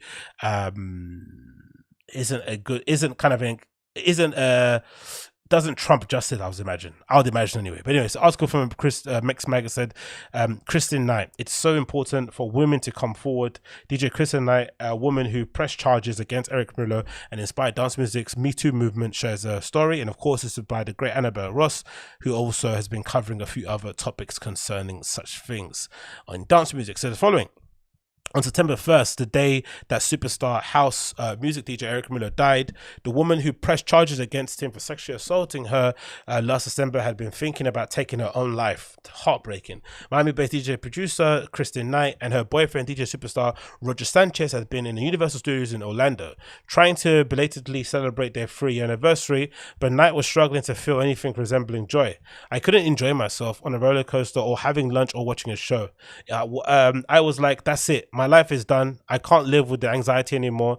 She says, driving back from Orlando to Miami, Knight contemplated ending it all, which is heartbreaking to say the least, isn't it? And it's even worse as well, because I remember when the allegations first came about, if you went on certain pages and groups and stuff, her name was getting thrown about all over the place, and the things people were saying about her and her boyfriend were just like as if they were complicit in this. Is just shocking. So that scene, that Miami scene, has to take a real hard, long look at itself, man. It continues. Then her friend called and told her to pull over. Erik Morillo was dead. Knight had been due to face Morillo in court in 3 days' time, which is mad, isn't it? Now she wouldn't have to. I couldn't believe that I had been considering ending my life to find out Erik's life had ended instead. And I look at that as a sign to keep going and talk about it when the time was right. Because, she would be excused for, celebrating his death, to be honest, especially considering what she went through. That time, almost a year to the day after she says she was sexually assaulted by Morillo, is now... for the past 4 months, Knight has been subject to vile abuse online, death threats, slanderous and basic articles published by dodgy entertainment sites. What she describes as a deeply disappointing lack of support from the electronic music industry. Again, take a hard look at itself, in which both she and Morillo worked. She says, nobody here locally has called me really to be like, hey, I'm sorry about what happened to you. We still support you. We're still going to put you on. Exactly. This is the most distressing part of it. And this probably explains why a lot more women in dance music don't come forward and say stuff. Because imagine, this is not really a good example, because she hasn't done that, she's been a bit of a bitch. She hasn't really done anything wrong. But let's imagine the Peggy Gou situation is a very popular DJ with the same level of hype and connections in the scene, but it's a man, right? And they are, I wouldn't say sexually assaulted, but they're being a little bit inappropriate with women in the scene. Not going as far as being a full-on creep, but just, somebody else you don't really enjoy the company of, right? In the same vein of a Peggy Gou, you don't really enjoy her company. She maybe gets a bit leery when she's drunk and, whatever, gets annoying. If you're a victim of that and you've been a green room stuck with this person and they're freaking berating you and making you feel like shit, you're not going to be inclined to report them or say something in public, because they are associated with some big people, industry heavyweights, especially I imagine in the Miami scene that's probably interconnected and everyone knows everyone, and you know, like you know if you say something it could potentially be the end of your career. But again, we're not talking about slander, we're not talking about a fight, we're talking about somebody abusing you physically, mentally, like in a sexual manner. Like that should be grounds for termination for the abuser, not for you. But in some way, shape, or form, I don't know why this has happened. Maybe it's because of some of the other stories have been baseless and false. I don't know what it is, but there's something, I don't know what it is about the dance music scene where guys and girls, whatever, if they're fans of somebody, they excuse away such behavior. It's so odd, especially when you think that nightlife inherently, right, just from looking from the outside, I'd imagine, is an inherently more dangerous place to navigate if you're a woman, right? If you're a woman or if you're somebody that pertains to the LGBTQ community, I'd imagine nightlife is just a really dangerous place for you to be in, but it's also the only place where you can kind of go and express yourself, right? Girls get dressed up to look hot just for themselves and their friends. People within the LGBT community, you know, go to these clubs and these locations to hang out with people who are just like them, to feel like they're part of something, to feel like they're not alone. And then that's also the place where you're at risk. And then imagine if you're in a part of a subculture where you're not allowed to say something out loud because you might damage your connections. You're sort of like muzzled. It's horrible, man. It's horrible, horrible, horrible. It continues. When one of Knight's EPs was released the day after Morillo died, an unfortunate consequence, I can imagine, something that had been scheduled for months and that was the last thing on her mind when she learned of his death, she was attacked by Morillo supporters and even close friends for her lack of sensitivity. The absolute cheek of people. People are willing to post RIP messages about Erik Morillo on their page, right? Because he's their friend, right? And they should be allowed to, which is, you know, I'm skeptical of, but I understand the premise of it. But then she releases an EP the day after and she's been insensitive. Come on, give your head a wobble. It continues. She was like, you know, it's in bad taste and you shouldn't be posting that. People are talking and, you know, they're like, what is she using as publicity? And it's another woman saying this, so, which is even more frightening. It continues. Anyone who's been a victim of sexual assault or rape knows how absurd the suggestion is. Knight never wanted to become the face of the movement that exposed Erik Morillo as a predator. She didn't even want to be publicly identified. But when the attacks on her character began, some of them started by Morillo himself and built a momentum after his death. She knew that as soon as the dust settled, she wanted to set the record straight. And the interesting thing too about all these people defending him, especially people posting RIP messages, when the story first came out and he was still alive, right, with us at the time, none of those so-called DJ friends or friends in the scene were posting any messages of support in public. No one was saying anything. No one said a word. They just kind of left him alone. And if anything, you could kind of, it would be safe to say that having to deal with the consequences of your actions to that level, if you're Erik Morillo and you're being accused of what you've been accused of and the evidence is, you know, resounding, and you're finally going to face the judge, and you're going to be called out for the kind of, you know, abuse that you've inflicted on people over the years, it doesn't help when you're being left alone and you've been isolated by your scene and your industry and your friends and no one's coming around to help you. Because I think if I remember correctly, he was found alone in his home. Like, it just reported like he wasn't coming, you know, he wasn't around, and they went to his home, knocked, and they found him dead. So he died alone. So it's probably safe to say that the people that abandoned him were the ones that were also posting eulogies about him online. It's like, if you're going to back your rapist friend, back him when he's going through it. And then we'll actually know your strength of your character. It's always good backing him when he passes away and then pretending you're doing it to honor his legacy. Like, get out of here. It continues. On Friday, December 6th, 2019, Knight and Morillo both played at a private party in Miami during Art Basel. She'd met Morillo while DJing on a few occasions in the past, but they'd never spoken at length. At the party, she befriended a woman who was going back to Morillo's house after the event early the next morning and invited Knight to join them. She called her boyfriend Sanchez to tell him she was going to Morillo's, a colleague of Sanchez of some 30 years. The pair toured together. So that's what makes even more keenness. Erik Morillo actually knew her boyfriend quite intimately, right? Especially in a scene, right? For the scene, that's probably a lot of experience going touring around Australia and New Zealand. They probably spent a lot of time together in a prolonged period of time. So she would assume you're safe with somebody, right? If that person knows your boyfriend, like, you'd assume it's okay. So she's well within her rights to go back to his home at that time. She says here, Erik got on the phone with Roger and he was like, don't worry, I got her. I'll take care of her. I'll make sure she gets home safe, right? This is what makes him even more sick. He says it was only once they got back to Morillo's place that he started acting inappropriately, asking Knight what she was really there for, but nothing so concerning that weren't leaving. Again, being a creep and being annoying, but that's probably a sign, isn't it, of like future behavior. It really shouldn't, but it probably is. If you're that willing to kind of spite your friend and kind of go behind his back and act like that to your friend's girlfriend, then it probably says a lot about your character, and it probably is something that's probably call outable. Maybe it's something that was probably evident in his past actions that no one actually pulled him up on, which inevitably led to this. You know what I mean? It's horrible. But nothing concerning to warrant to leave. Knight borrowed a spare swimsuit from Morillo's pool house, and they all got in the pool. It was fun morning until Morillo grabbed Knight's face and tried to kiss her. This was enough to make Knight decide to leave. She collected her things, and once she finally figured out how to get out of Morillo's compound, she went outside to call an Uber. But Morillo followed her out onto the street completely naked, Jesus Christ, crying, and begged her to come back inside. One thing that I've noticed is that a lot of people who love Erik, they have this kind of sympathy for him. They feel bad for him, like his life is so rough, or he did drugs and he has problems. It was the same sympathy that made him a victim of his. Jesus Christ. Knight recovered Morillo with a towel and walked him back into outside of his house. After crying on my shoulder and telling me how hard his life was, he convinced me that he'd go out and put shorts on and be respectful and come back to the house. So again, this is classic sign of an abuser, right? Very manipulative, coercing her to come back into the house when she knows she probably shouldn't be in there. All the alarm bells are going off in her head, but because has experience of doing this many, many times, he knows what to say to get somebody, to earn somebody's trust again, and inevitably use the opportunity to take advantage of them. So it's a very heartbreaking story, super. And again, these details are, they're extensive now, but essentially the general outline of the story, we knew this prior to his death. Everyone knew that what happened, kind of, right? And they still were willing to defend him online. Fans and DJs are like, again, fans are weird. You should still look at yourself oddly if you are, sending this woman death threats. But if you're an actual professional in the scene and you actually care about the people that come to a show and you care about the safety of your fellow peers too, because she's a DJ herself, you should be disgusted at yourself, mate. Disgusted. This guy was a monster, bruv. And you guys were like aiding and abetting his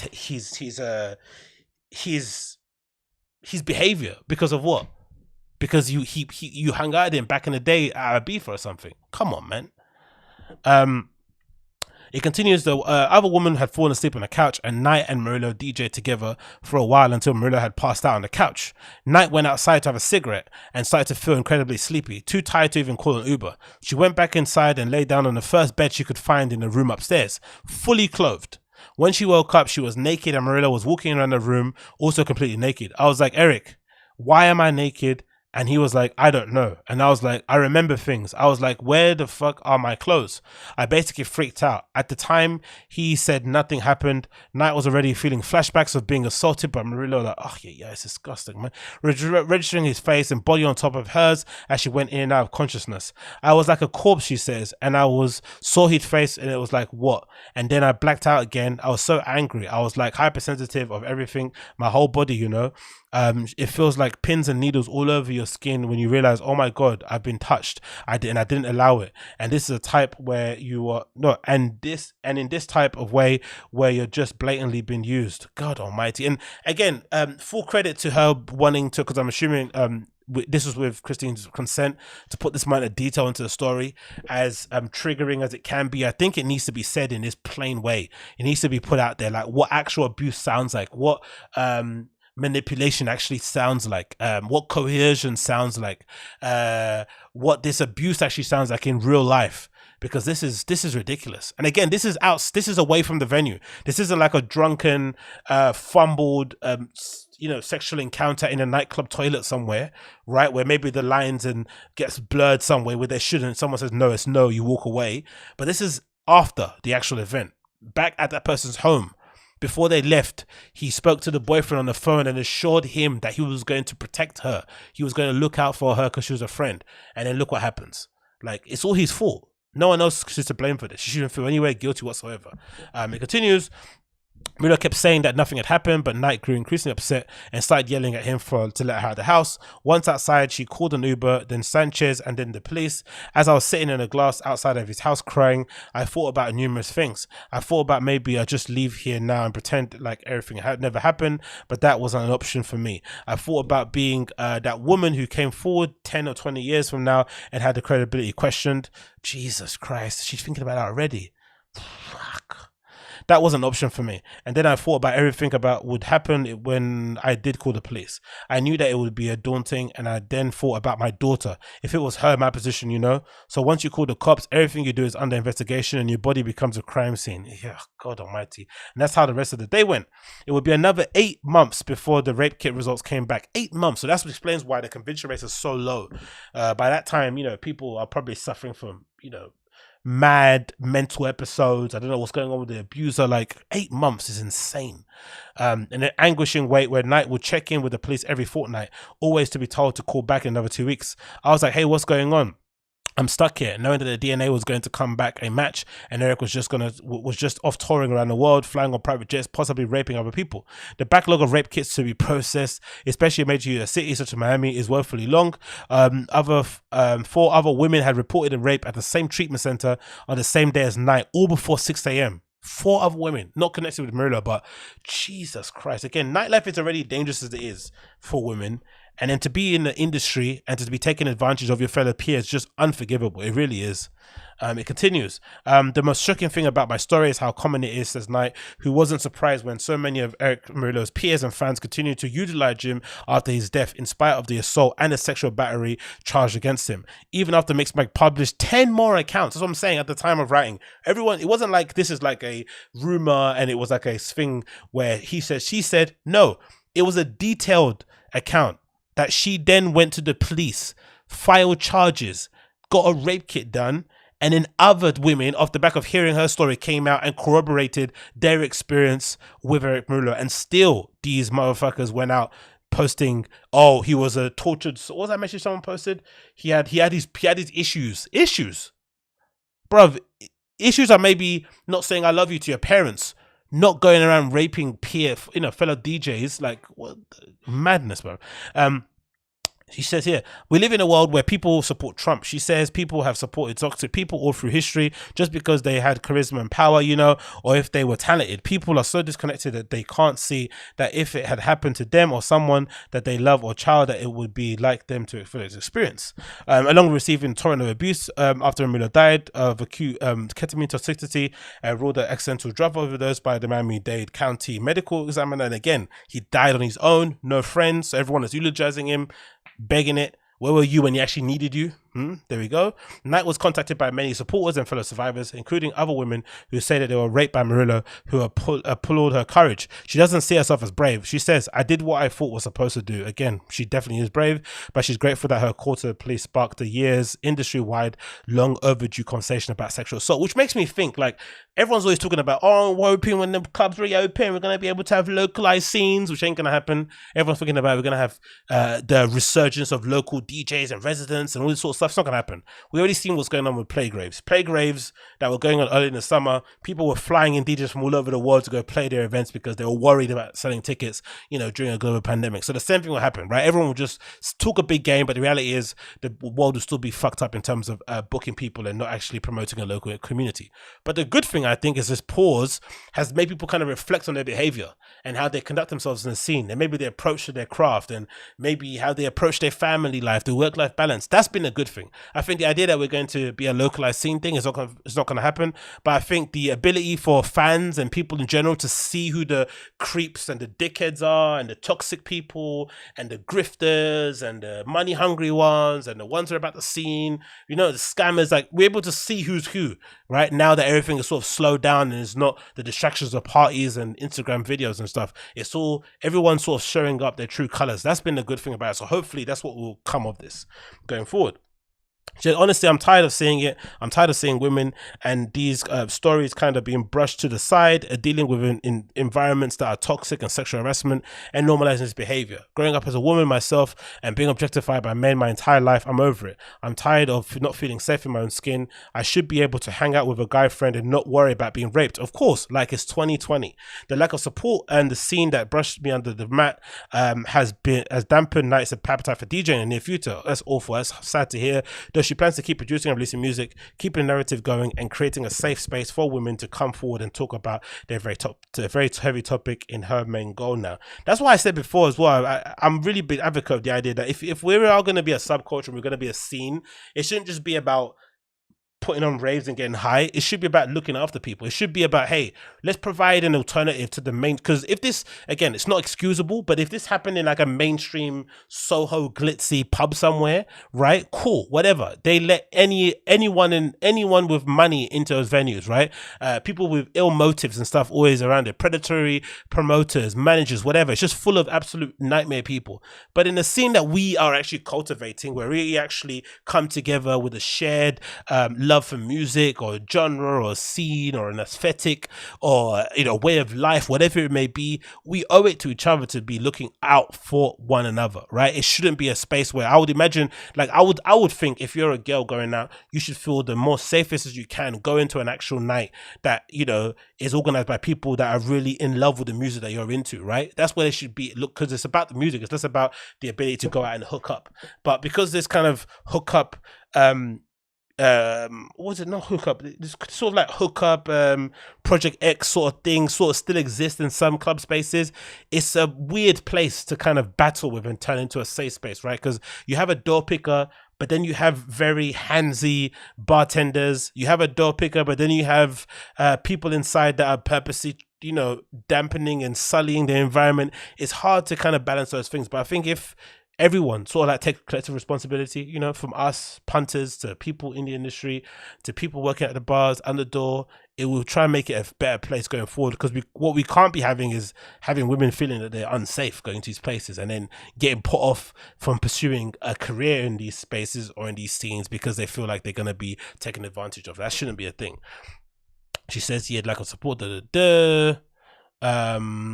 A conventional path to justice was snatched from Knight when Morillo died, never to face court or to go to jail for his crimes. But she celebrates small victories such as when Morillo's friends and supporters take down their tributes on social media, and now when she is telling her story publicly first time, it's healing for me and healing from a huge part of my life. For me personally, anyone that put up a tribute to him, you're out, right? I rule you out. If you have to be shamed into taking on your tribute to, you're out. Like, you don't need to do that publicly. You could do it privately. If you actually loved him as a friend, send him some money to his parents or his family, go to his funeral in real life, do whatever you can do to honor him as a friend, but you don't need to post about it publicly and excuse his behavior. If someone did do that and you're a fan of theirs, like, you have to really question your fandom. It continues, justice will be seeing the women unafraid of calling out the person who assaulted them every single time they did, us not living in fear or being persecuted by coming forward with allegations of someone who raped us. It's so important for women to come forward if they're being sexually assaulted, because if not, this was what we get. 30 years of serial rapists on the loose. And Ross is a female journalist. So yeah, big up Christine for coming out and speaking about it. Christine, right? Is it Kristen? Yeah, Kristen for speaking about it again. Big up to her. Hopefully this is an end, or puts a bit of a full stop on the issue, and hopefully highlights exactly how appalling his behavior was prior to his death, and maybe make some people take a hard look at their behavior as well in any way, shape or form, if they might have helped or abetted whatever was going on, man, because God almighty. But yeah, I don't know, man. It's just that was a weird one. So I definitely understand why some people are out there thinking, hold on, everyone's got all this smoke for Peggy, but then when this guy got essentially accused of legitimately raping somebody in his own scene, a fellow DJ who happened to be a friend, the girlfriend of one of his friends, like, it's like no. You can't be annoyed at Peggy for being a little bit of a bad neighbor when you're excusing that kind of behavior. I don't want to hear that argument from you whatsoever. I don't want to hear it. Anyways, where are we at now? We're like an hour and 40, innit? Hour and 40. I think that might be it, man. I think that might be where we end the show now. I don't want to keep you any longer, because why would I do that? This has been the Agostinho Zinga Show, episode number what? 1410. Thanks so much for tuning in as per usual. Been a pleasure to have your company as per normal. If it's your first time watching, make sure you smash that like button. Hit the like. It helps me with the algorithm. If it's your first time watching, subscribe, leave me a comment, all that good stuff.